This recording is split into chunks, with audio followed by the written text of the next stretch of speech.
Compartiremos ahora un video de presentación de la Escuela Justicialista Néstor Kirchner.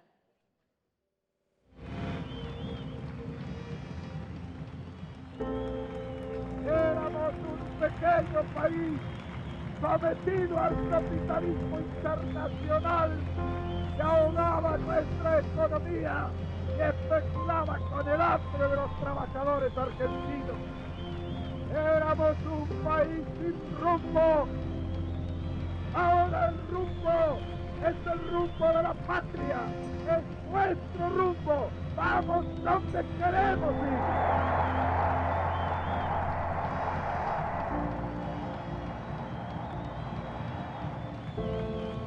Por mandato popular, por comprensión histórica y por decisión política, sabemos que esta es la oportunidad del cambio, de la transformación profunda. El cambio que puede consolidarse no depende de una persona ni de un grupo de elegidos o iluminados. Es tarea colectiva, diversa, plural. Hace pocas horas atrás decidimos terminar con esa deuda de 50 años y le dijimos que al Fondo Monetario Internacional basta la deuda externa. La Argentina paga, la Argentina se libera, la Argentina construye su destino, la Argentina empieza a construir su independencia.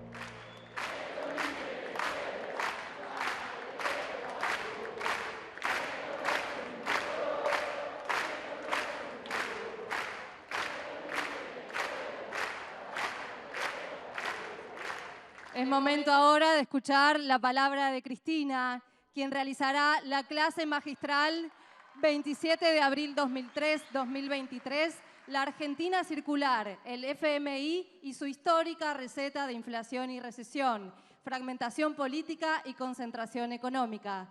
Escuchamos entonces las palabras de la vicepresidenta de la Nación, doctora Cristina Fernández de Kirchner.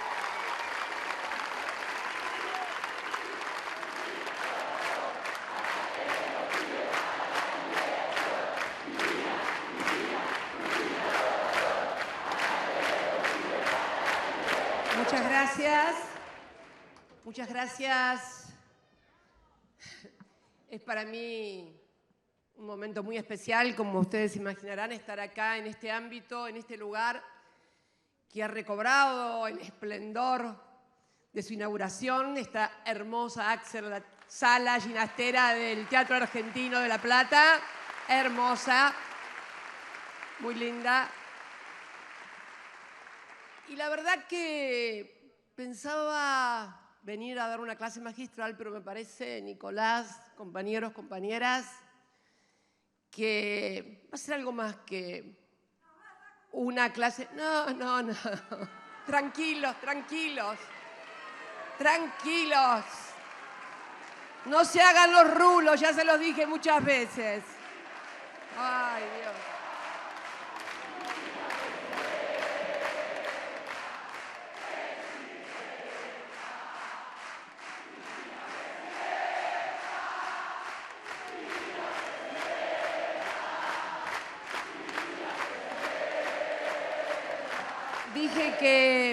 Dije que va a ser una clase magistral, además con un poquito de experiencia de vida, porque hoy, exactamente hoy, hace 20 años, estábamos en Santa Cruz. A esta hora, hacía una hora que había cerrado el acto electoral. Y bueno, empezaron a llegar los primeros testimonios. Y en una hora y media más estábamos festejando haber ingresado a la posibilidad de la segunda vuelta y, claro, por la situación del momento, a la presidencia de la República Argentina. Estábamos allá con Néstor, pero me interesa rescatar porque en esta Argentina circular es como que el presente aparece otra vez, el pasado aparece otra vez acá en el presente. Hoy estamos con una situación en la que figuras e ideas y hechos del pasado parecen querer venir nuevamente a instalarse en el presente para condicionarlo y además también para condicionar el futuro. Estamos en ese raro momento en que el pasado se torna presente y tal vez frustra el futuro. Por eso es muy importante generar espacios como este, el de la escuela. El de la escuela justicialista, que no es una escuela de capacitación técnica, es una escuela de capacitación política, de análisis político. ¿Por qué? Porque muchas veces nos encontramos con técnicos o con intelectuales que saben todo, pero tal vez no entiendan nada. Y entonces, hay que volver a lo que fuimos acá. Hay compañeros que fueron militantes conmigo que se ríen en la segunda fila, militantes de Oltre y Tempi, ¿no? Oltre y Tempi, muy lejano, demasiado por los años. Entonces, por eso hablo de experiencia de vida, por eso hablo también de experiencia de vida, ¿no? Y ese día ahí en Santa Cruz, Néstor irrumpe en el escenario nacional y luego es presidente, hijo de una Argentina que gritaba un año antes de la elección, un año y 4 meses antes de la elección, que se vayan todos, lo que dice el video. ¿Quiénes se tenían que ir y por qué?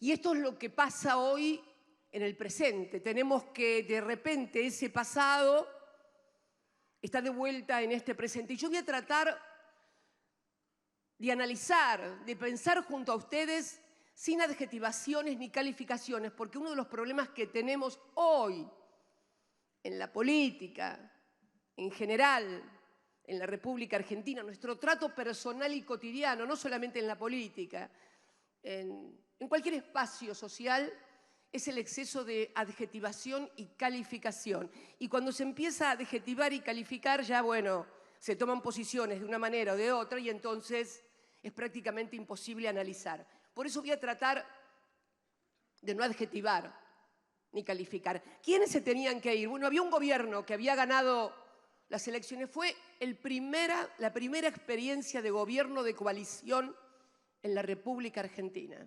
En 1999, la alianza, una alianza de partidos políticos, se constituye en la primera experiencia de gobierno de coalición en la República Argentina.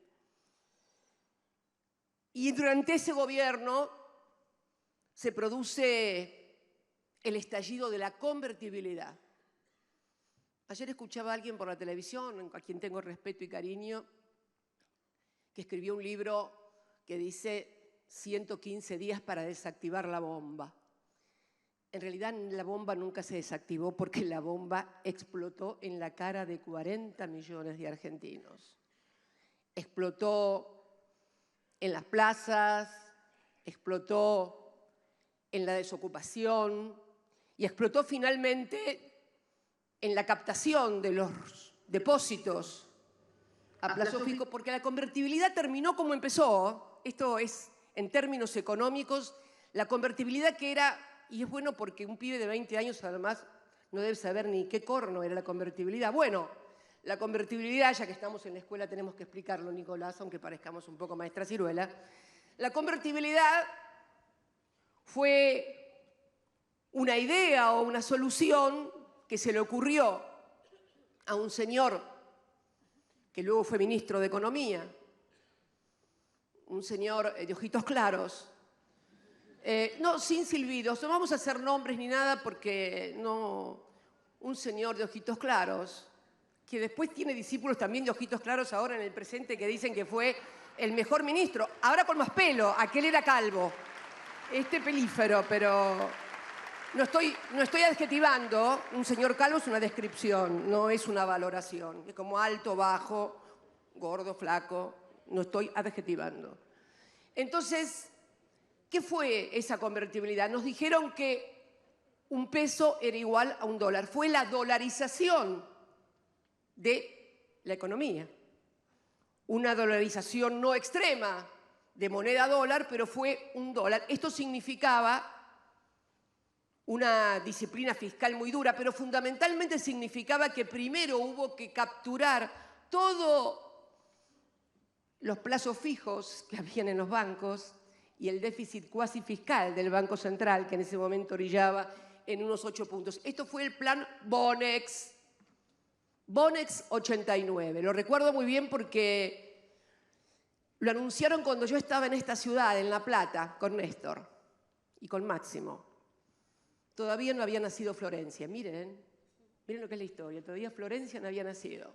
¿Y qué pasó? Estábamos en la casa de mi vieja, en la misma casa que todavía hoy vive mi hermana, en la cocina, mirando televisión. Habíamos alquilado una casa durante el mes de enero, una quinta porque nos gustaba venir durante el verano para pasar el tiempo con la familia.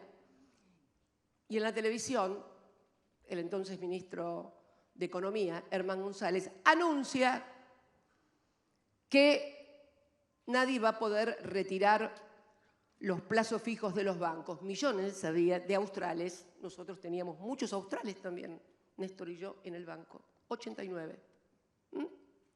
Bueno, yo no quiero ni contarles las cosas que dijo Néstor esa noche. Creo que fue la noche del 29 de enero. Ya habíamos pasado Nochebuena y Navidad en Río Gallegos y como siempre veníamos a pasar Año Nuevo en La Plata. Ese Año Nuevo no se conseguía ni comida. Cerró todo. Y ese plan Bonex, que significó que cuando vos ibas al banco, en lugar de darte la plata, tu plazo fijo, te daban un bonito, se pagó después, recién a los 10 años, en el 99. En virtud de ese plan Bonex, después, el señor de ojitos claros pudo anunciar la famosa convertibilidad 1 año y pico después. Esta es la historia de la convertibilidad, que fue sostenida con los dólares que entraron de las privatizaciones y cuando se acabaron los dólares de las privatizaciones, con los dólares del endeudamiento que la nación tomaba para que la base monetaria estuviera respaldada por dólares. Eso no duró, obviamente. Comenzó al producirse una apertura comercial indiscriminada, a destruirse todo el aparato industrial, a aumentar la desocupación, como cayeron también en algún momento el precio de las materias primas. Recuerdo que en el año 98, en la provincia de Santa Cruz, Néstor ya era gobernador, el precio del barril del petróleo llegó a $9. Por eso nunca hay que enamorarse y creer que algo es la salvación de todo, creer que porque tenemos vaca muerta nos vamos a salvar, porque cuando uno no tiene valor agregado y solamente produce materia prima, está muy sujeta al precio y a las volatilidades internacionales. Bueno, no quiero abrumarlos. La cuestión es que la convertibilidad explota, y la explota a otro gobierno, no le explota al gobierno que la había creado, a Dios lo que es de Dios y al César lo que es del César. Pero la campaña de la Alianza había sido: vamos a sostener la convertibilidad. Y la convertibilidad explotó. Y terminó como empezó, con la captura de todos los plazos fijos, más todos los depósitos. Se permitía retirar, si mal no recuerdo, 200 pesos a la semana, una cosa así. No recuerdo exactamente cómo fue. La cuestión que, bueno, salió la gente a la calle, muertos, violencia, represión. Esta es la historia de la convertibilidad en la República Argentina, que es la historia de la dolarización. Y me gustaría también analizar esto que se está discutiendo tanto en la Argentina hoy, que es la dolarización, donde nos vienen a decir que lo que fracasó años atrás, hoy puede ser la solución. Cuando Néstor asumió como presidente, la desocupación era 2 dígitos, con un 2 adelante. Yo siempre decía que tenía más desocupados que votos, se había sacado el 22% de los votos. Con el Producto Bruto cayendo en picada. Esta es la historia de la Argentina, apertura comercial, desindustrialización, en fin. Y hoy nos vienen a proponer exactamente lo mismo y estamos todos discutiendo lo que fracasó hace más de 20 años. Y los dirigentes, este es el discípulo del señor de Ojitos Claros, y los dirigentes del otro sector político, de lo que hoy es la Alianza, que en alguna vez fue gobierno, también eran los funcionarios que en ese momento la gente decía que se vayan todos. Es notable, ¿eh? Es notable. Es notable porque el jefe de gobierno de la ciudad estaba a cargo del PAMI. Integraba el grupo Sushi, junto a la que era ministra de Trabajo y que habían descontado del 13% a jubilados y trabajadores. No silbemos, no sirve porque nos separa. Estos son datos objetivos, datos absolutamente objetivos. Había descontado el 13% a trabajadores estatales y a jubilados y jubiladas. Un señor que hoy también se está promoviendo como jefe de gobierno de la ciudad, había sido ministro de Economía, que duró 10 días, si mal no recuerdo, y lo echó la Franja Morada, no, ni la Cámpora, que no existía, ni el peronismo, no, la Franja Morada, cuando propuso arancelar las universidades públicas, o sea, eliminar la educación, la gratuidad universitaria en la República Argentina. Sí, estas cosas pasaban.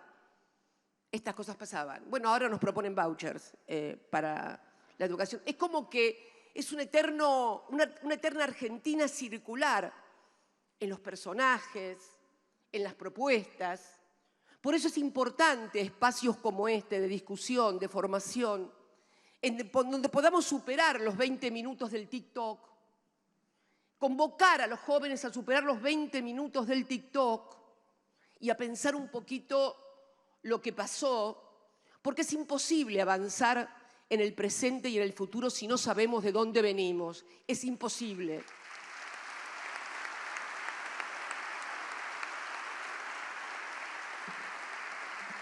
Para terminar con el tema de esta dolarización, porque seguramente va a decir que la convertibilidad no es igual que la dolarización. Claro, no, claro, es mucho peor la dolarización, porque la convertibilidad salimos y miren lo que pasó. Imagínense un país como la Argentina. Dolarizadas están, creo que 14 países, ni países únicamente Ecuador, El Salvador y Panamá. Panamá desde 1900 por características muy especiales. Y luego pequeños archipiélagos. Imagínense un país en el cual se carezca de política monetaria y de política cambiaria. Un país donde nuestros principales socios comerciales, por ejemplo, Brasil y China, un día devalúen el yuan y otro día devalúen el real, y nosotros no tengamos la herramienta monetaria porque estamos con moneda dura. Sin política monetaria, sin política cambiaria y además dependiendo de una moneda, de una economía como la de Estados Unidos, que es absolutamente competitiva con la Argentina, mientras que la economía de Ecuador, por ejemplo, que es el PBI más alto de los que tiene dolarización, no hay ningún otro país en el mundo, es absolutamente complementaria de Estados Unidos por materia prima, por remesas, lo mismo que El Salvador. Argentina tiene una matriz competitiva con la matriz productiva de Estados Unidos. ¿Por qué? Miren, hay un libro que yo siempre lo recomiendo, el de Torre, Una temporada en el quinto piso, donde cuenta cuando Machinea, en la época en que integraba el equipo de Surril, durante el gobierno del presidente Alfonsín, va muy contento a Estados Unidos con un proyecto formidable abajo del brazo: privatizar la petroquímica, todo el sector petroquímico argentino y todo el sector siderúrgico. Y pedir a cambio en el Banco Mundial un préstamo de 2.000 millones de dólares. Fue absolutamente convencido que se lo iban a dar. Iba con un paquetazo a privatizar y a pedir 2.000 millones de dólares. Cuando llegó a Washington y presentó el proyecto en el Banco Mundial, el entonces presidente del Banco Mundial le dijo, no, mire, esto no va a andar. ¿Pero por qué? Porque se va a oponer el representante de los Estados Unidos. ¿Pero por qué? Y porque el sector siderúrgico y petroquímica de Estados Unidos compite con el sector siderúrgico y de petroquímica de la Argentina. Son competitivos. Nosotros somos un país industrial, con energía nuclear, con sector desarrollado, con una integración por allí imperfecta en materia industrial. Pero realmente pensar que el problema de la inflación, porque además el tema es que la dolarización se presenta como la respuesta y la solución a la inflación. Esto es por lo menos lo que uno escucha. Y si vemos lo que pasa en Ecuador, por favor, la primera lámina. Ahí estamos. La inflación, esto es Ecuador. La inflación no para con una dolarización. Fíjense, la línea superior con una inflación acumulada de 355 en el periodo del 99 al 22, frente a una inflación del 75% en Estados Unidos. La inflación sigue, pero no solamente eso. La segunda lámina, por favor, de Ecuador. Ahí estamos. Si se puede ver, esta es la evolución de la deuda desde el año 2008 al 2021. Ecuador empieza con una deuda en PBI que representa el 24,62 y hoy está en 62,28. ¿Por qué? Porque como no emite moneda, su moneda es el dólar, cuando se endeuda tiene que hacerlo a través de endeudamiento externo. No hay posibilidad de que tenga política monetaria, como por ejemplo la tuvimos cuando el tema del COVID, donde sin acceso a los mercados de capitales, la Argentina emitió para poder hacer frente a los gastos que significaba vacunas, salud, etcétera, etcétera. Claro que eso, una emisión de 8 o 9 puntos del PBI, provoca un proceso inflacionario como pasó en todo el mundo. Como también pasó en el 2008, en la crisis de Lehman Brothers, porque la emisión, todo tiene que ver con todo, ¿no? La emisión de los bancos centrales europeos o de la Reserva Federal, cuando fue para fondear a todos los bancos que quebraron por las hipotecas en el 2008, nadie dijo ni pío, nada. Cuando se emite para los bancos parece que eso no produce inflación. Entonces, me parece que es bueno que esta escuela pueda ahondar en estas cuestiones, discutiendo con los compañeros y fundamentalmente yendo a la calle a discutir, como discutíamos en nuestra época, en todas partes, no solamente en la facultad, en el barrio, en la panadería. De repente son hermosos los actos y nos encantan a todos, pero sustituyamos también eso un poco por el cuerpo a cuerpo con los compañeros y compañeras y con los ciudadanos y ciudadanas, dando debate.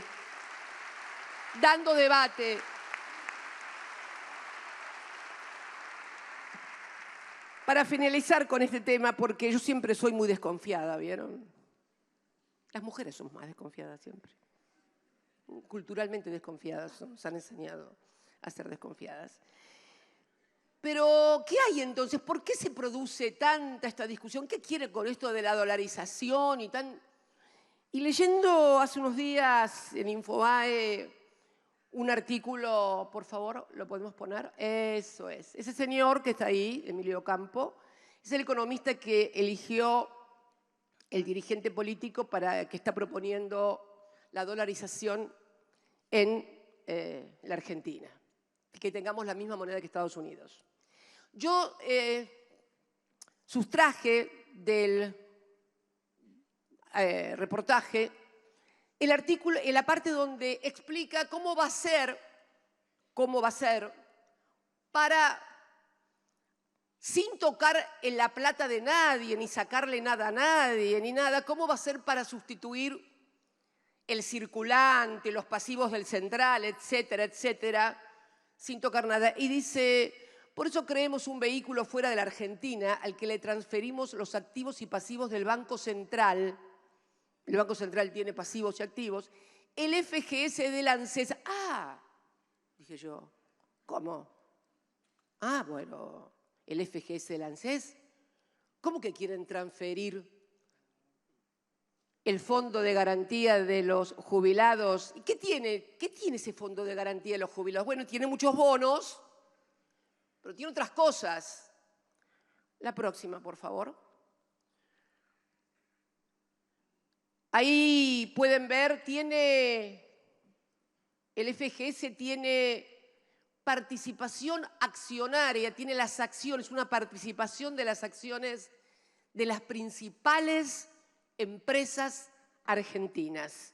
Banco Macro, Edenor, distribuidora del gas, Ternium, Consultatio, transportadora, Mirgor, Emdersa, Edesa, la Anónima, Molinos Agro, Molinos Río de la Plata, una digresión sobre esto. Molinos Río de la Plata, que después la vamos a ver más adelante cuando hablemos de precios y concentración económica.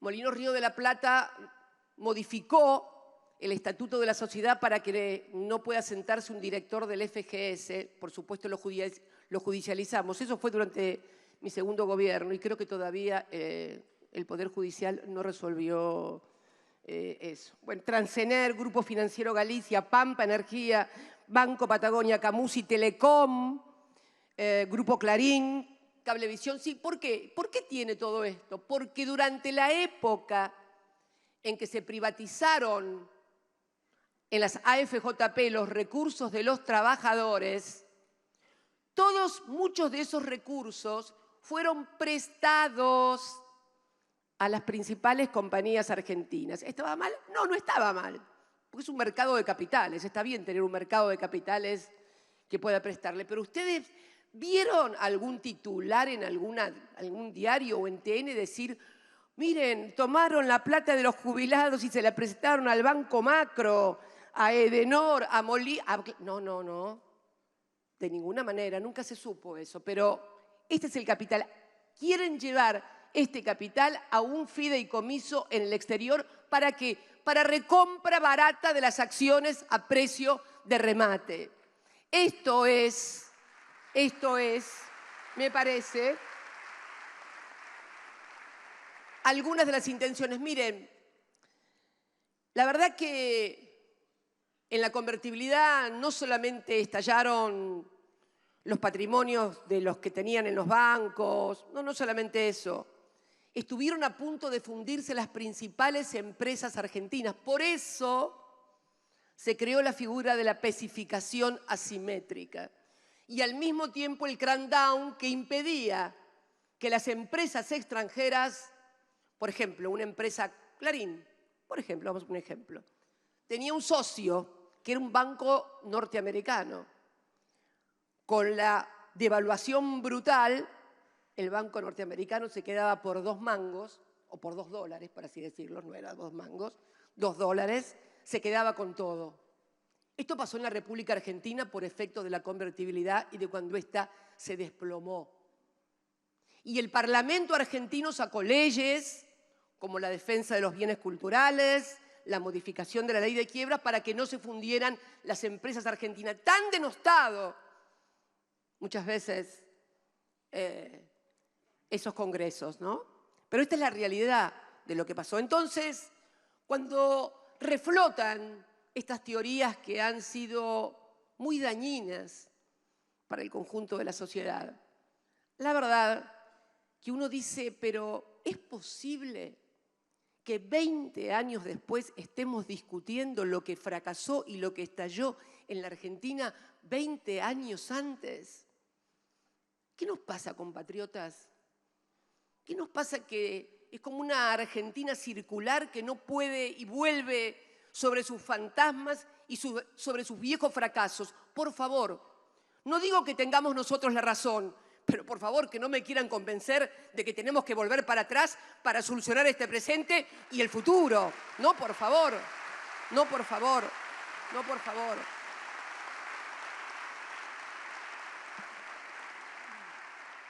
Sin embargo, hay un punto de contacto también con ese pasado, porque la situación en aquel momento, no en cuanto a modelo económico, vamos a decirlo con todas las letras, 22% de desocupación, el Producto Bruto cayendo. Hoy tenemos otros problemas. Hoy tenemos crecimiento, pero con bajos salarios, y se nos produce...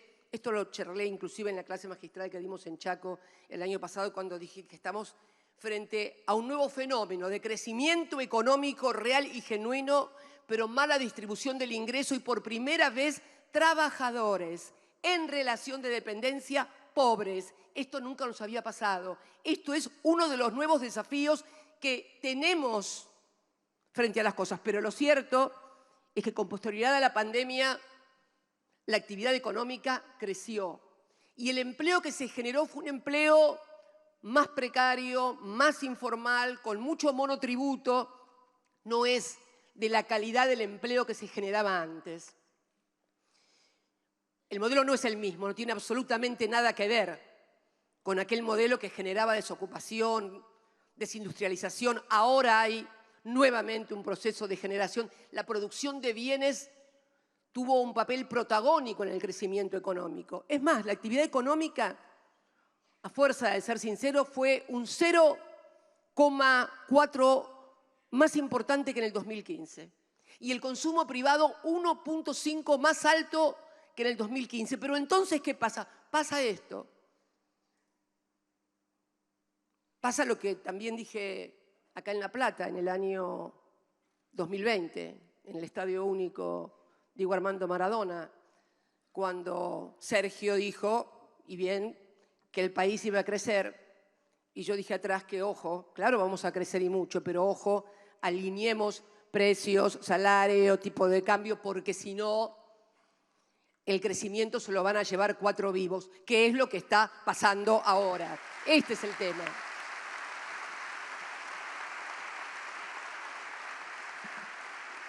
Este es el tema. Y si hay un punto de contacto, y tiene que ver con todo, como todo tiene que ver con todo, como digo yo siempre, hay un punto de contacto con ese pasado. Y es una presencia que nosotros, y cuando hablo de nosotros hablo como proceso y proyecto político, que a partir del año 2005 pudo, pagándole al Fondo Monetario Internacional, iniciar un ciclo virtuoso en el que los trabajadores volvieron a participar en la distribución del ingreso con más del 50%, exactamente 51,8%. Y la verdad, que nos vengan a hablar de los últimos 20 años desde la oposición, la verdad que nos duele porque yo creo que no hay ningún argentino de bien que pueda ignorar el lastre que significa para el conjunto de la sociedad argentina el retorno del Fondo Monetario Internacional a la República Argentina. Creo que nadie, con honestidad intelectual, no puede plantearse que estamos ante un dilema y ante un problema brutal. Ese Fondo Monetario Internacional que Perón siempre rechazó y que ingresó al país precisamente luego del golpe de Estado que derrocara al general Perón y que se instaló en nuestro país, fue el protagonista de los peores momentos que se vivieron durante la democracia en materia económica y de condicionalidades. Y digo además que vinculado con el grave problema que tenemos hoy, el gran problema que tiene hoy la sociedad argentina, la política, el Estado, los empresarios, los trabajadores, los intelectuales, los artistas, y que es la inflación, digo y sigo sosteniendo que ese acuerdo que se firmó con el Fondo Monetario Internacional es inflacionario, porque es una política enlatada que se aplica como una receta monotemática a todos los países. Y quisiera que pusieran un poquito el gráfico de, ahí está, el acuerdo, fíjense, el acuerdo con el Fondo Monetario es inflacionario. Fíjense el momento en que se firme el acuerdo y fíjense cómo se dispara la inflación. A partir de la firma del acuerdo, cuando se pierden herramientas. Y entonces tenemos que la tasa de devaluación tiene que acompañar a la inflación en un país de economía bimonetaria como el nuestro, donde el principal causante de la disparada de los precios es la variación del dólar. Es algo que no le entra a los técnicos del Fondo Monetario Internacional en la cabeza, porque también admito que es difícil entendernos también a los argentinos, ¿no? Concedamos un poquito también que somos muy especiales. Ya se los dije en la charla magistral en Chaco, ¿no? Aquel famoso premio Nobel que dijo que hay 4 tipos de economía: desarrollados, subdesarrollados, Japón y Argentina. Esto es así, es así. Entonces, se quieren aplicar políticas enlatadas que además no solamente en la Argentina, en realidad las políticas del Fondo Monetario Internacional no han dado resultado en ninguna parte. No hay un modelo exitoso. Miren, y acá me vengo a acordar de otra cosa. ¿Saben quién fue el que más apoyó la convertibilidad y puso al que entonces era presidente y lo aplaudieron en una asamblea del Fondo Monetario Internacional? Bueno, al autor de la convertibilidad.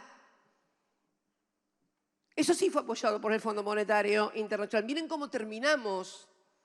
Un gobierno constitucional voló por los aires, 5 presidentes en una semana, muertos en las calles de la ciudad de Buenos Aires, represión, miseria, dolor. Entonces creo que es necesario revisar esas cláusulas, ese acuerdo. Me dicen, ¿no?, que en el Fondo Monetario Internacional hay halcones y palomas. Bueno, le digo, halcones, igual que acá en la oposición, estamos llenos, hay halcones y palomas por todas partes. A mí me cuesta entender la lógica de los halcones y las palomas, porque como yo soy pingüina, soy un ave, pero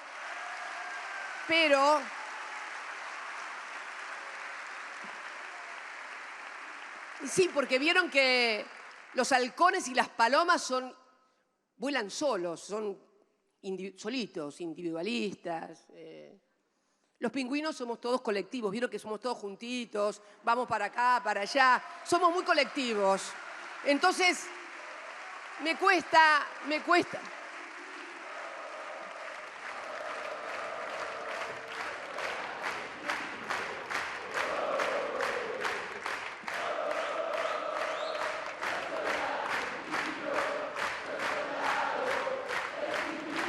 Es cierto, estas aves, el pingüino también es un ave, pero es un ave colectiva, de grupo, de estar todos juntos, de ir para acá, para allá, todos juntos. Los otros vuela solo la paloma, vuela solo el halcón, y solos, querido, solos no hacemos nada, ni llegamos nunca a ninguna parte.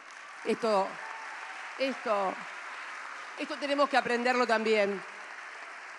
Digo entonces que parece ser que hay halcones y palomas y entonces de repente creen que algunos halcones dicen no, que tienen que hacer, que cumplir, que... Miren, realmente el gráfico demuestra claramente que no ha sido bueno el resultado.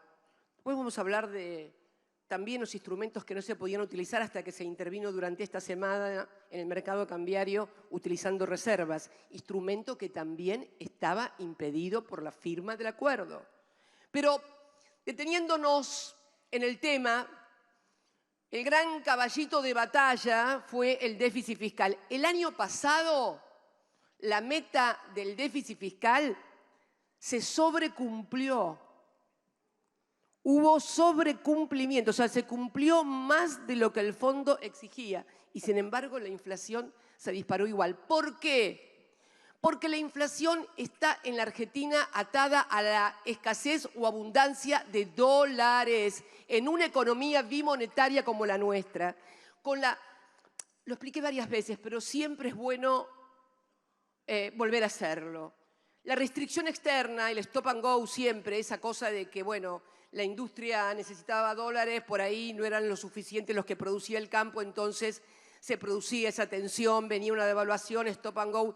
A esa restricción externa histórica de la Argentina se le sumó, por múltiples causas, una vocación de la sociedad por elegir como moneda de reserva, como moneda de ahorro, el dólar, y en muchos casos también como unidad de pago, sobre todo en grandes sumas o en determinado tipo de operaciones. Esto produce un estrés en la economía, bueno, que lleva, si no hay una correcta administración, a problemas. Pero volviendo con el tema del fondo, es necesario revisar, pero no para no pagar, nadie dice que no haya que pagar, más allá de la discusión de las sobretasas, etcétera, etcétera. Lo que queremos fundamentalmente es que se revisen las condicionalidades y creo que también en el futuro va a haber que discutir que las sumas que se paguen al fondo estén atadas como un porcentaje al superávit comercial, porque nosotros los únicos dólares que producimos son los dólares del superávit comercial. Entonces, cuando nos pasa un problema como el de ahora, como el de la sequía, que fue muy grave, también tuvimos una sequía no tan grave como esta, pero grave en el año 2008, 10 millones de cabezas de ganado perdimos entre el 2008 y el 2010 aproximadamente. Pero está claro que es necesario atar al superávit comercial. ¿Y por qué no es el déficit fiscal? Miren, ustedes se acuerdan que en la charla magistral de Río Negro mostré, a ver por favor si le pueden poner el segundo, eso. ¿Se acuerdan que mostré los países que tenían superávit superávit fiscal? Bueno, ¿se acuerdan que eran 5? Esa charla la di el 10 de marzo. Hoy es 27 de abril, ¿no? Bueno, hace un mes y medio había 5 países, en todos los países que enlista la revista The Economist, solamente 5 países, empezando por Estados Unidos, Rusia, China, los más importantes, solamente 5 países tenían superávit fiscal. En un mes y medio se cayeron 2, game over, quedan 3 nada más. Israel afuera está con déficit fiscal, Chile afuera está con déficit fiscal. ¿Quiénes quedan únicamente con superávit fiscal en el mundo? Bueno, Noruega, autosuficiente en materia energética, Dinamarca, lo mismo, y Arabia Saudita. El resto todos tienen déficit, pero si uno va a la otra imagen y ve también enlistada la inflación, ve que en los otros países, pese a que la inflación ha crecido, no se ha convertido en el problema que se convirtió en la Argentina.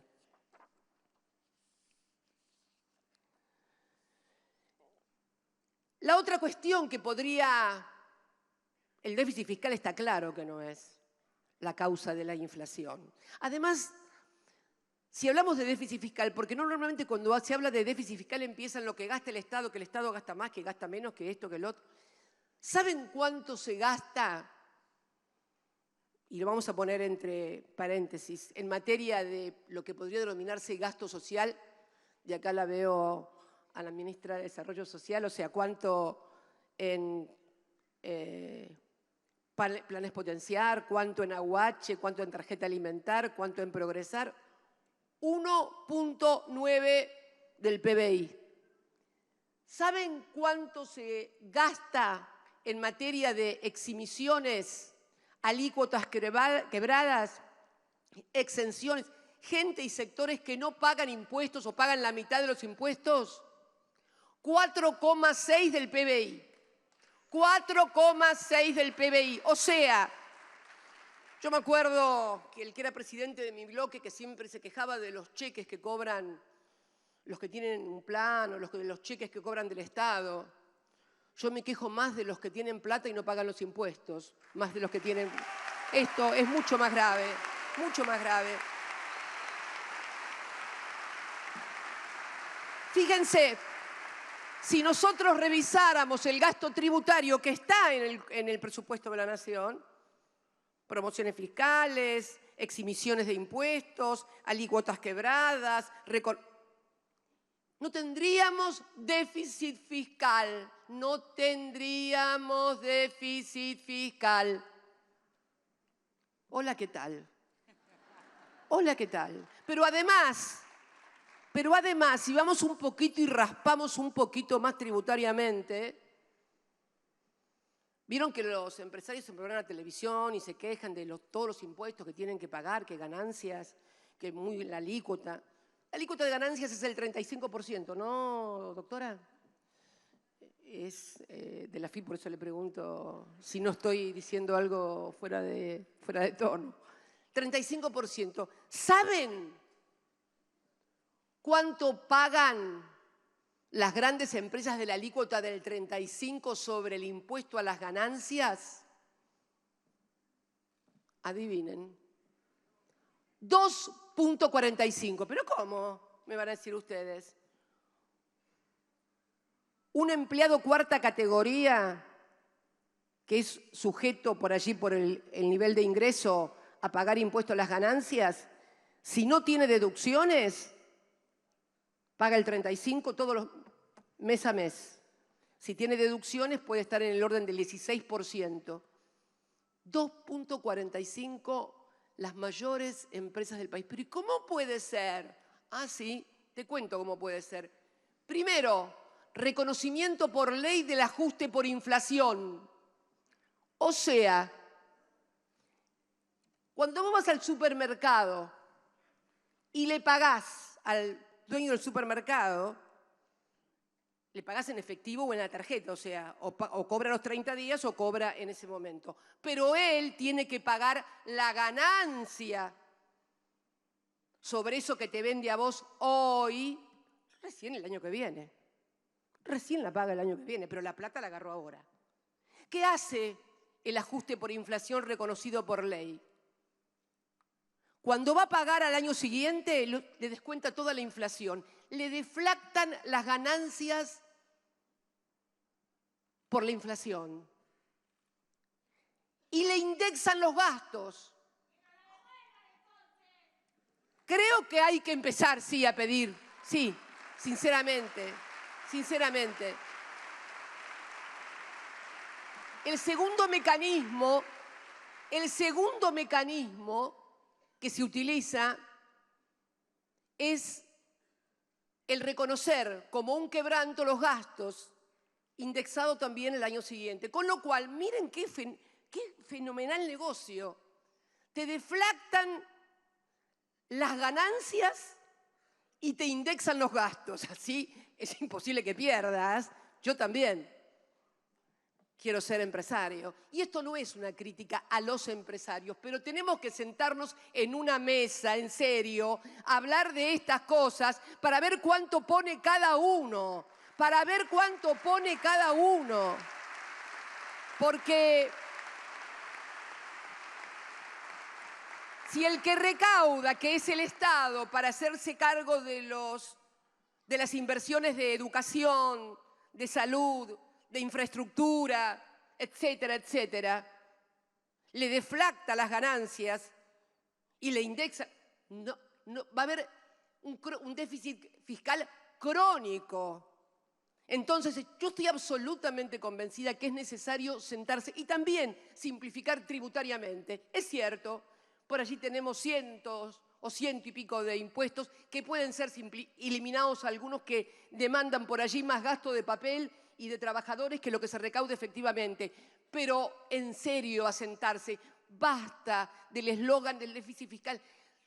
Los políticos hacen cola para ir a los plenarios de los empresarios a decirles cuánto le van a pegar a la gente, cuántos empleados van a echar, cuánto van a bajar.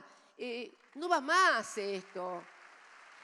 Es poco serio y es poco sustentable en términos políticos. Miren, ayer estaba leyendo, alguien me mandó un artículo y todos hacen competencia a ver quién es más malo y quién va a ajustar más.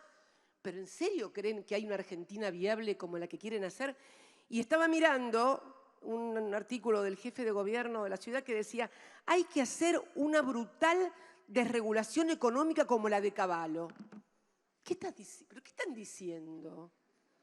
¿Pero qué es lo que quieren hacer con el país y con la sociedad? Yo creo que tenemos que hacer una discusión sin adjetivos, pero con números objetivos y concretos de lo que está pasando. Y cuando uno va a la inflación y ve además, por ejemplo, no, la capacidad instalada también. ¿Me pones, por favor? Porque otro de los temas, déficit fiscal no es inflación. El otro tema es la oferta y la demanda, que bueno, que como hay mucho consumo, la capacidad instalada está colapsando y por lo tanto hay aumento. Es una de las cuestiones que también se discuten desde las ideas liberales. Bueno, ahí está lo que era la ocupación cuando di la charla el año pasado. Esos son todos los bloques industriales de la República Argentina. Bueno, con respecto a febrero del 23, que es la última medición, solamente 3 bloques aumentaron el uso de capacidad instalada. Todos los demás la redujeron. Sin embargo, los precios aumentaron. Está petróleo, vaca muerta, obviamente, aumentó fuertemente, sustancias y productos químicos e industria automotriz. O sea, no es por déficit fiscal, no es porque no tenemos capacidad instalada y entonces hay que invertir y por eso no se invierte, tampoco. Entonces, cuando uno ve lo que sucedió durante esta semana en la República Argentina, comienza a advertir que el problema está en otra parte, porque el dólar se movía y los precios se movían. Quiere decir entonces que no es ni el déficit fiscal, ni la oferta y la demanda, y después vamos a hablar al final de los precios y cómo se fijan los precios en la República Argentina y si los mercados son tan competitivos a la hora de fijar precios. Esta semana tuvimos, y todavía hoy, lo que se ha denominado corridas cambiarias. Por favor, en la siguiente. Esta es la historia de las corridas cambiarias en la República Argentina del 72 al 2014.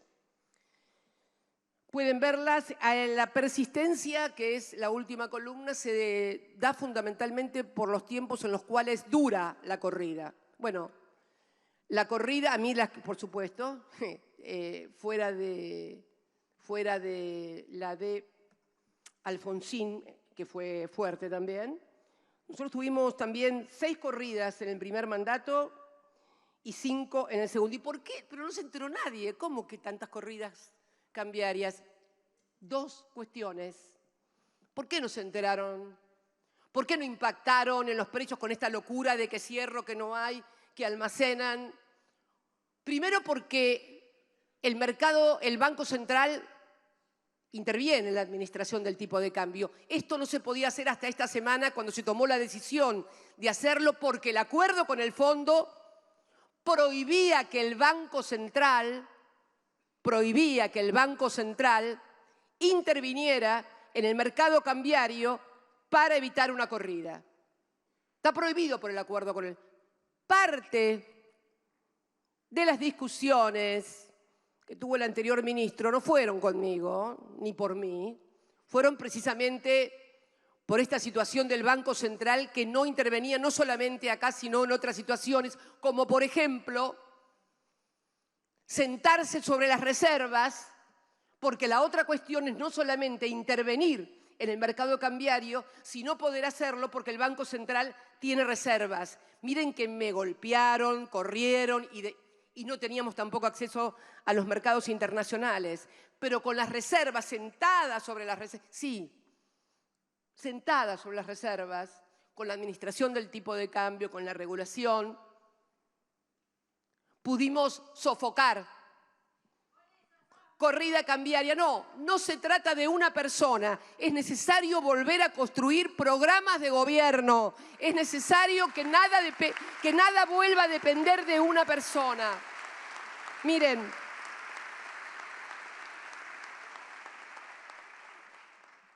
el tema de, tuvimos reservas, claro, sobre todo las que pudimos sentarnos también en el segundo mandato por cuando se estableció la regulación, que ahora vamos a ver el problema que también trae la regulación cambiaria. Porque no hay una solución perfecta, no es que se elige entre lo mejor y lo peor. Cuando se está en el gobierno normalmente, por lo menos en la República Argentina, siempre hay que elegir entre lo menos malo. Ojalá los gobernantes tuviéramos la posibilidad de poder elegir entre lo bueno y lo malo. Ahora tenemos que saber que cuando tomamos una decisión y enfrentamos intereses, nos enfrentan. Pero estas son las reglas de juego. Estas son las reglas de juego. Miren, durante el segundo mandato, si uno mira, y hablando un poco de inversión extranjera directa, ¿no? Donde se dice que es bueno, y es muy bueno que venga la inversión extranjera directa, pero claro, la inversión extranjera directa también remite utilidades, obviamente, y está bien que remite utilidades, nadie está en contra de eso. Si uno mira la historia, esto lo explica muy bien Eduardo Basualdo en su último libro, si uno mira la historia de lo que significa el ingreso de $1, estoy hablando de dólares que ingresan por inversión extranjera directa, y no dólares para la timba financiera, no, dólares que vienen de empresas extranjeras que vienen a invertir al país, a clavar el dólar adentro. Bien, entre el año 30 y el año 75, en todo el periodo, por cada dólar que entró de inversión extranjera directa, se remitieron al exterior $3 en términos de rentabilidad. $3. Entre el 75 y el 85, por cada dólar de inversión extranjera directa, 1.68, casi 1.70 de dólares entre remisión de utilidades.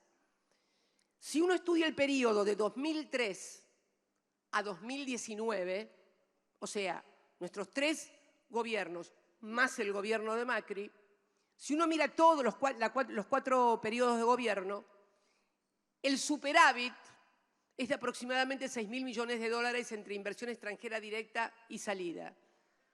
Pero ¿saben dónde se produjo el ingreso más importante, el superávit más importante entre el dólar que venía y el dólar que salía como utilidad? En el periodo entre el 12 y el 15, que fue cuando hubo regulación y llegó lo que se denominó popularmente el cepo, y que es regulación y administración cambiaria. Esto es lo que pasó. Si uno, por ejemplo, toma solamente el gobierno de Néstor, el primero mío y el de Macri, el saldo es deficitario en 821 millones de dólares. 7.100 millones de dólares por la regulación. ¿Qué hicimos? No es que le sacábamos las utilidades, los obligábamos a reinvertir las utilidades en la República Argentina. Y ahora deberíamos, porque tuvimos un superávit comercial de 45.000 millones de dólares entre diciembre del 2019 y 45.000 millones de dólares. Pero una parte muy importante se fue en pago de la deuda privada de empresas privadas. No debió haber salido ese dinero o esos dólares. El argumento, pero no se puede hacer que las empresas privadas tengan default. ¿Ustedes creen, sinceramente, que una empresa argentina que obtiene un crédito en dólares en el exterior, se lo dan en el exterior porque o es un préstamo de las propias empresas o es un préstamo que está apalancado por fondos en el exterior? ¿Quién va a prestar miles de millones de dólares si no están apalancados en el exterior con una garantía? Lo que pasa que después pagan con los dólares que deberían estar dedicados a la industria para sostener la actividad económica para pagar deuda. Claro que se podría haber evitado. Seguramente se habrían enojado algunos. Pero bueno, este es el problema de querer gobernar y conformar a todos. Finalmente terminás enojando a todos.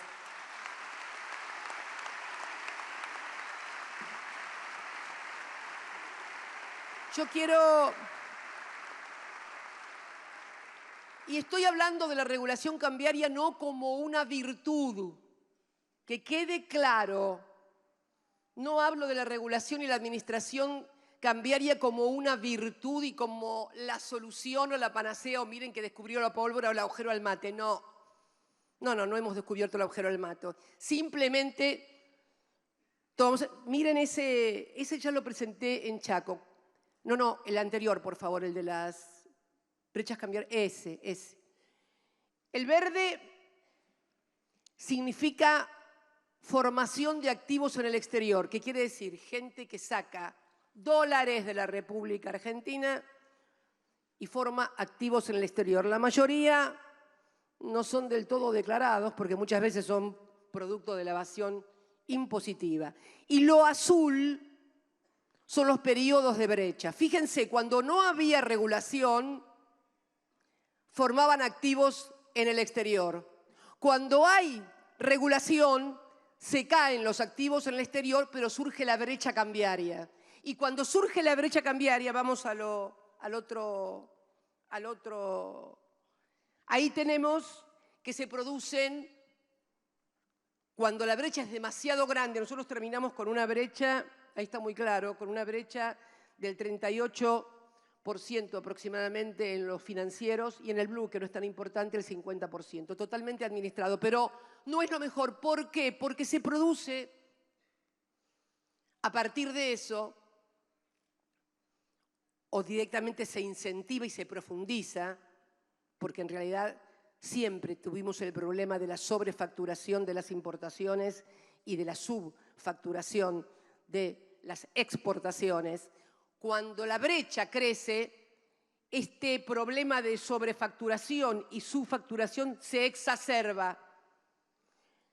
Y el otro problema que tuvimos también es que durante nuestra gestión, sobre todo sobre el segundo mandato, en el cual los trabajadores y trabajadoras de la República Argentina tenían el salario más alto en dólares en la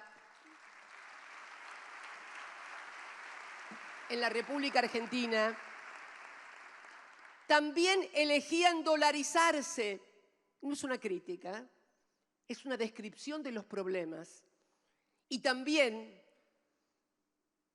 esto traía demanda, por eso el famoso cepo, que fue de $2.500 por mes, es casi Disneylandia, pero las cosas que me dijeron por esos $2.500 por mes que se podían comprar, luego están en 200.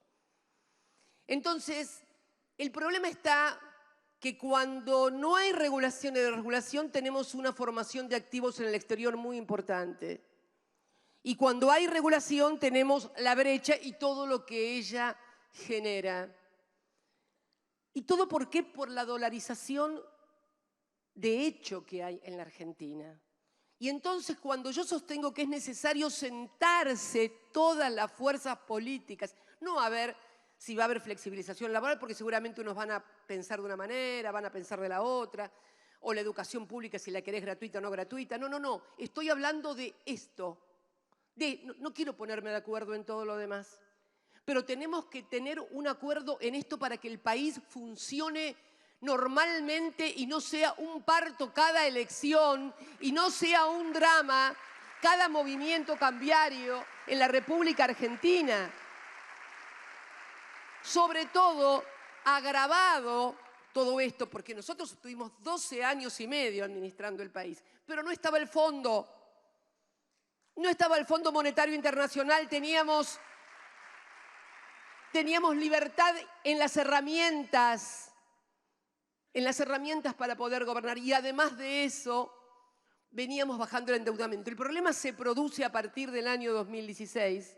En el año 2016 y 2017, Argentina fue el país que más se endeudó con los fondos de inversión privados internacionales. El país que más se endeudó. Y cuando llegaron hasta acá, como no tenían plata para devolver, esta es la historia, volvimos otra vez al fondo. Fue criminal lo que pasó. Fue criminal realmente lo que pasó. Pero pasó. Y acá estamos y tenemos que abordar esta cuestión. Pero entonces, creo que también debemos abordar una estructura en la República Argentina en materia de conformación de precios que dista mucho de lo que dicen las teorías liberales. A mí me encanta verlos por la televisión cuando dicen, no, porque la competencia, los mercados son, hay que dejar a los mercados porque los mercados son transparentes, ellos deciden cómo está bien, cómo está... A ver. ¿Qué dice la teoría liberal? ¿Cómo son los mercados competitivos? Son mercados muy atomizados, o sea, mucha oferta, muy diversa. Uno puede elegir Juan, Pedro, Andrés, me elijo esto, me elijo otro. Muy diversificados, bien. Segunda condición, productos homogéneos. O sea, la leche pirulo es igual que la leche fangulo, pero me gusta más esta y compro la otra. Además, todos los factores tienen una información perfecta y hay libre entrada de todo circula libremente. Bueno, hola, ¿qué tal? Esto no estaría sucediendo en la República Argentina. Vamos a la segunda. Miren, ahí tenemos las principales 20 empresas. Esas 20 empresas que figuran ahí, sí, porque hay que empezar a hablar con nombre y apellido. Unilever, Mastellone, Coca-Cola, Sancor, Danone, Molinos, porque si no parece que los precios los remarcaran, no sé, Cristina, Nicolás. No. Estas 20 empresas manejan el 74% hacen el 74% de la facturación de lo que vos comprás en la góndola. Bueno, atomizados, lo que se dice atomizado, el mercado no estaría. En algunos casos, como en el caso de la leche, por ejemplo, la leche por sachet, que es la que consumen los sectores populares, el 90% la produce una sola empresa, la Serenísima, Mastellone. Una sola. Los fideos, poné los fideos que llegaron todos, la empresa Molinos, después de haberle comprado la unidad a Mondelez, maneja el 50% del mercado de fideos en la República Argentina. Entre Arcor y Mondelez, el 60% en galletitas. Bimbo, que es de los mexicanos, el 80% del pan. Coca-Cola, bueno, ya sabemos. La cerveza, lo mismo. Y en otros insumos difundidos como el polietileno, Dow Chemical, 100%. Aceros planos, 100% Techín. Y así podríamos seguir enumerando el grado de concentración. Concentración de la economía. Y frente a estos sectores concentrados, es un fenómeno global. Es un fenómeno global la concentración. Esto no es crítica, es descripción. Frente a poderes económicos cada vez más concentrados, una política, o sea, un Estado cada vez más fragmentado, más dividido y más enfrentado. ¿A quién le van a hacer creer los políticos hoy, cualquiera sea el origen, la idea, que van a poder controlar lo que hace el poder económico concentrado y que van a solucionar los problemas de los argentinos en este estado de cosas? Que no me jodan más con esas fantasías. Que no me jodan más. Acá la única, y quiero... Miren, no, presidenta, no, miren. Acá no es casualidad que la única dirigente política que fue condenada, proscripta, inhabilitada e intentada asesinar es una sola. Y no quiero ser autorreferencial.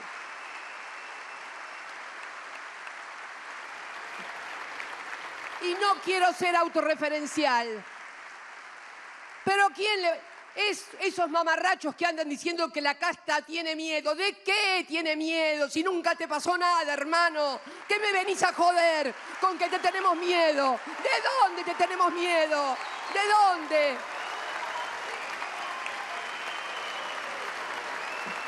Pero caraduras.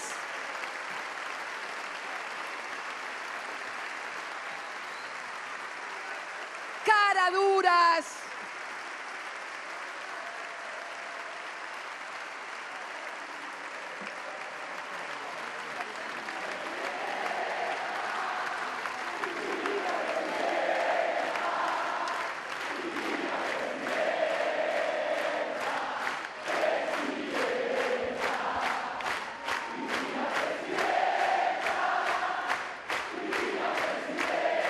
Caraduras, perdón, por favor, porque ¿saben qué? Es increíble. Perseguida, mis hijos me quisieron matar. No quieren investigar a los que me quisieron matar y que tienen evidentes compromisos con sectores empresarios de la República Argentina. Miedo. Miedo tengo, ¿saben por qué? Porque mis nietos puedan crecer en un país tan injusto, tan inequitativo. A eso sí le tengo miedo. Yo ya viví, ya di lo que tenía que dar. Yo ya viví. Temo por los jóvenes, temo por los pibes, porque hay demasiada cobardía, hay demasiada hipocresía. Y esto es lo que está pasando en la República Argentina. Y quiero finalmente decir que es necesario que vuelva a haber en la República Argentina un programa. Tenemos que hacer un programa de gobierno en donde discutamos estas cosas de las cuales estuvimos hablando hoy. No hay que pelearse, y tampoco un programa donde hagamos fe anticapitalista ni nada por el estilo. Miren, vuelvo a repetir lo que ya he dicho en muchas oportunidades. Hoy el capitalismo ya no es una ideología, es simplemente el modo de producción de bienes y servicios más eficiente. Miren, se vienen momentos en el mundo donde vamos a tener que estar preparados para grandes cambios. La gran discusión no va a ser si el capitalismo sí o el capitalismo no, sino quién conduce los procesos de producción para no dañar tanto el medio ambiente, para que haya mayor igualdad. Si los dejamos a los mercados o el Estado, la política, vuelve a tomar la dirección. Esto es lo que decía Perón. Miren,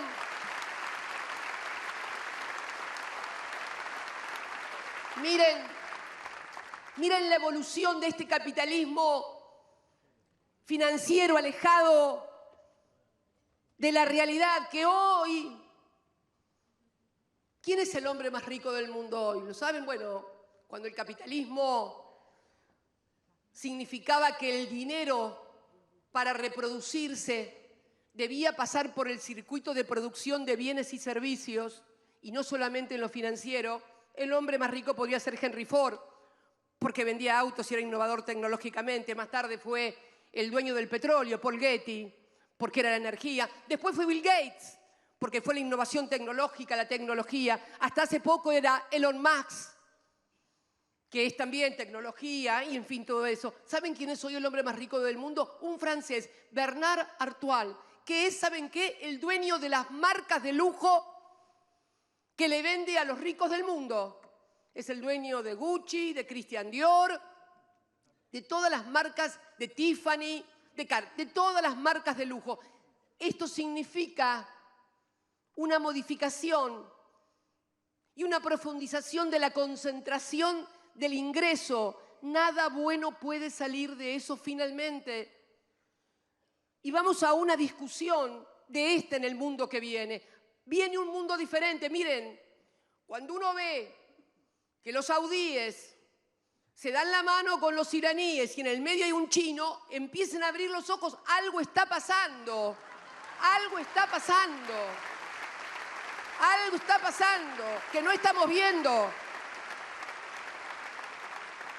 Y por favor, porque ya mañana Clarín de Cristina, los iraníes con China, se descubrió el complot era con China, Irán y los saudíes. No, por favor, me arman una nueva causa seguro en cualquier momento. No, es el mundo nuevo. El mundo cambió con el crack del 30, cuando se cayó el patrón oro y fue sustituido por el patrón dólar. Ayer el ministro estaba firmando con China el intercambio, nuestro principal socio comercial, China y Brasil. Ayer el ministro estaba firmando un muy buen acuerdo con China para que todo lo que que importamos de China lo paguemos con yuanes y podamos utilizar el swap que tenemos, que fue ya concedido cuando yo era presidenta a partir de que firmamos el acuerdo estratégico con Xi Jinping en el año 2015. Entonces creo que es necesario que abramos los ojos, como decía Nicolás. Van a pasar y están pasando cosas nuevas. Tenemos problemas nuevos. No podemos tener la cabeza tan vieja de seguir discutiendo estupideces. No podemos tener la cabeza tan vieja. Las nuevas generaciones se merecen que tengamos la cabeza abierta y que los ayudemos a que utilicen esto como nosotros utilizábamos el diccionario, como utilizábamos los libros, porque es cierto que hay una modificación. Es cierto, no hay que negarla, hay que usarla. Hay que usar las cosas y los instrumentos de la tecnología para poder ayudar a una sociedad a construir un futuro mejor. Por eso, ay, que me pongo...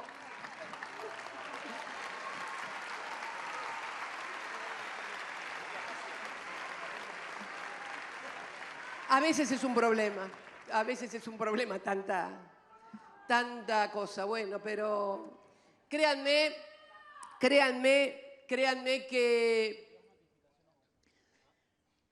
tengo y siento hacia nuestro país, hacia nuestra patria, un amor infinito, como sé que lo sienten millones y millones de argentinos. Y creo que tenemos la obligación de dar discusión y debate. Pero primero, cuando les dije a los compañeros y compañeras en Avellaneda que sacaran el bastón de mariscal, me pareció bien, pero no es para dárselo por la cabeza a otro compañero o a otra compañera. Eso ténganlo, por favor, muy claro, por favor.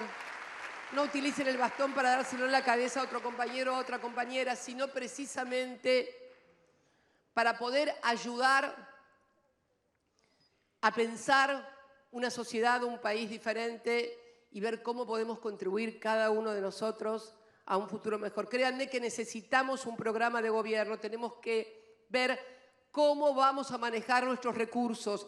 Chile acaba de presentar un plan estratégico del litio. Tenemos que saber qué vamos a hacer con el litio, cómo lo vamos, si lo vamos a declarar recurso estratégico y conformar una asociación con privados, con provincias que son las que manejan los recursos. Tenemos que saber también cómo vamos a manejar lo que se va a dar a partir de la inauguración del gasoducto Néstor Kirchner con Vaca Muerta, esa vaca muerta que recuperamos en el año 2012 cuando decidimos recuperar la soberanía hidrocarburífera. Pero también tenemos que saber que no hay salvaciones milagrosas. Yo les decía al principio de la charla que en el año 98 el precio del barril del petróleo se cayó a $9. No creamos que porque tenemos vaca muerta nos va a salvar vaca muerta o nos va a salvar el litio, nos va a salvar el trabajo, la tecnología, la innovación, cuidar los recursos, generar distribución del ingreso que reproduce una sociedad más justa y más equitativa. Por eso creo que quiero felicitar a todos los integrantes de esta mesa y a otros compañeros que sé que han participado en el desarrollo de esta fantástica idea de esta escuela de formación justicialista. Creo que se necesita. No es que tengamos la razón los justicialistas, los peronistas o los kirchneristas, pero es una mirada. Quiero que entiendan nuestra mirada sin decirnos que por culpa nuestra, que los 70 años, que no es... Saben que no es cierto, además. Saben, además, que no es cierto. Saben que hoy el principal problema que tenemos es ese endeudamiento brutal que nos han dejado. Nosotros no vamos tampoco a decírselo las 24 horas del día, pero por favor, un poco más de honestidad intelectual de todos y todas a la hora de discutir los problemas de los argentinos y las argentinas. Muchas gracias. La fuerza de Argentina está caminando a mi lado, baby, no estoy solo. Los golpes de la vida ya me tienen preparado, ready para todo. Los guachos de la esquina son soldados caminando.